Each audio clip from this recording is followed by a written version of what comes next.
Every morning, before my feet even touched the floor, my brain was already exhausted. Not from hard work, not from deep thinking, but from screens. My phone woke me up.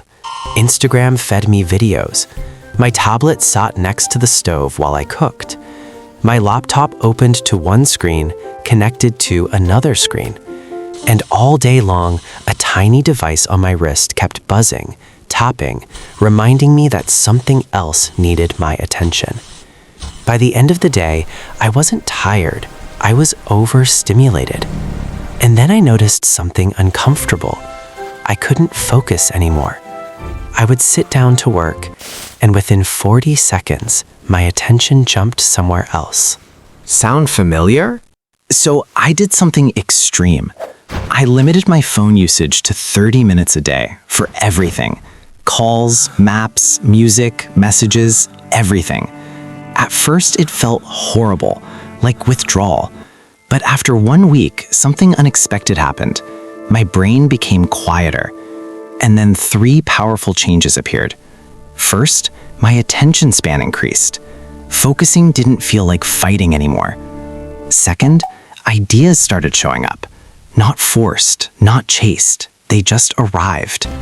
Third, I started thinking about my future again. Plans, goals, direction. That's when I realized something important. The real problem isn't distraction. The real problem is overstimulation. Your brain isn't broken, it's addicted. Every notification, every scroll, every message gives your brain a small hit of dopamine, the same chemical linked to pleasure and reward. Your brain doesn't hate distraction, it craves it. This is called novelty bias. Your mind is wired to chase new information, even when it destroys focus. So I asked a dangerous question. What happens if I lower stimulation even more? That's when I rediscovered something we all avoid. Boredom. I intentionally bored myself every day. I watched a clock tick for an hour. I waited on hold with customer service. I read terms and conditions. And again, after about a week, the same thing happened. My mind calmed down. My focus expanded. But something even more interesting appeared. My mind started to wander. And that's not a bad thing. Science shows that when your mind wanders, it doesn't drift randomly. It goes to the present, problem solving, the future, planning, and occasionally the past. In fact, 48% of mind wandering is future focused. That's why your best ideas come in the shower, on a walk, while doing something simple. This mental state is called scatter focus. It's where creativity lives.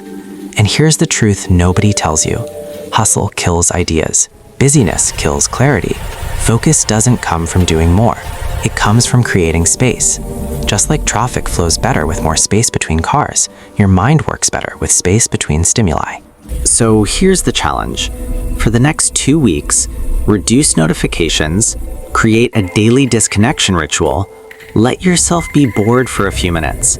Stop using your phone during short walks. Let your mind wander intentionally.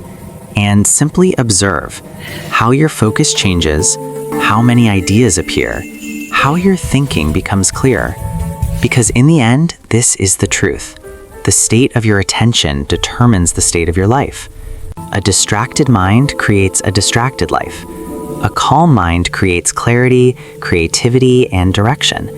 You don't need a new productivity hack. You need less stimulation. Don't forget to like this video and share it with your friend who is always busy but always tired. I'll see you in the next one.